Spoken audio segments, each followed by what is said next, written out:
ફરી તમારા નવા બ્લોગમાં તમારું સ્વાગત છે ને અત્યારે અત્યારમાં ચા નાસ્તો થઈ ગયો છે ને અત્યારે આપણે પેલા માતાજી પગે લાગી જો તમે પણ દર્શન કરી લીધો હું દર્શન કરી લો આપણે દર્શન કરી લીધા અને તમે દર્શન કરી લીધું દીવો છે નાઈકોની સાઈડ ચા નાસ્તો થઈ ગયો રોટલી ભાખરી ને બે તો પપ્પા ગુડ મોર્નિંગ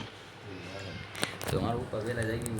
ચા પીવા મળ્યા છે તો આપણે પી લઈએ પછી આપણે કંઈક બહાર જવાનું હમણાં અને આજે છે રવિવાર તો આપણે રજા છે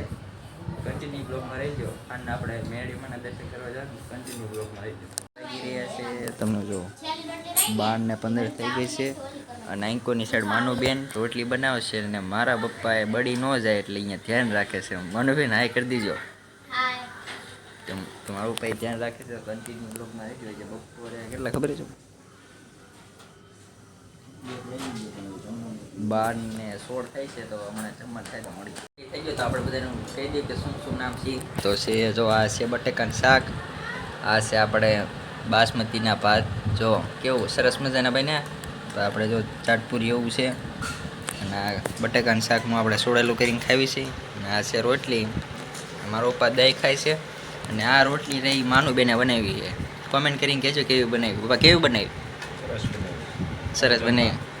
મારા પપ્પાએ કીધું જમવા તો બધા ચાલો જમવા તો આપણે માનુબેનને પૂછ્યું કેવી રીતે બનાવી તમે રોટલી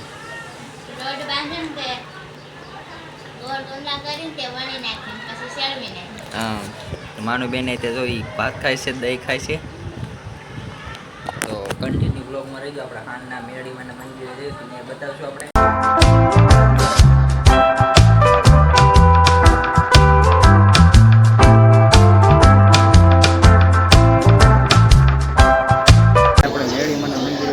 જો આ છે મેળીમાનું મંદિર ને આ છે જો કીટુભાઈ તો જો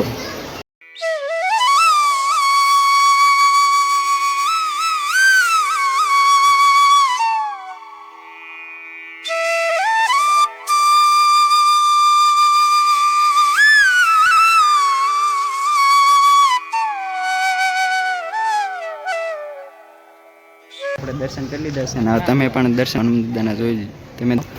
ને સામે છે અહીંયા કરી લીજો તો હવે ચાર બાજુ નીકળતા થયું તો કન્ટિન્યુ બ્લોગમાં રહી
કેમ રહ્યું તો મજા આવી ગઈ તો આપણે હવે કન્ટિન્યુ બ્લોગમાં રહીશું સાંજે બ્લોગ બનાવી ગયા હતા ને મારા મમ્મી જો અત્યારે ઢોસા બનાવે સરસ મજાના આ છે ખીરું અને આ બધો છે મસાલો અને આ જો આવી રીતનો કંઈક બને ઢોસો અને આ છે બટેકા મારા પપ્પા ફોલવાનો બાકી છે પપ્પા કેવી મજા આવે છે ઢોસા ખાવાની મજા આવે છે ને અને માનુબેન અહીંયા સૂતા છે તો હવે આજનો વિડીયો અહીંયા પૂરો કરી કેવો લાગ્યો કોમેન્ટમાં કહેવાનું ભૂલતા નહીં તો જરૂરથી કહેજો કે અમે મેળીમાના મંદિરે ગયા હતા તો સપોર્ટ કરતા રહેજો તો મળીએ તમને કાલના વિડીયોમાં ચેનલમાં ન હોય તો સબસ્ક્રાઈબ કરવાનું ભૂલતા નહીં સબસ્ક્રાઈબ કરતા રહેજો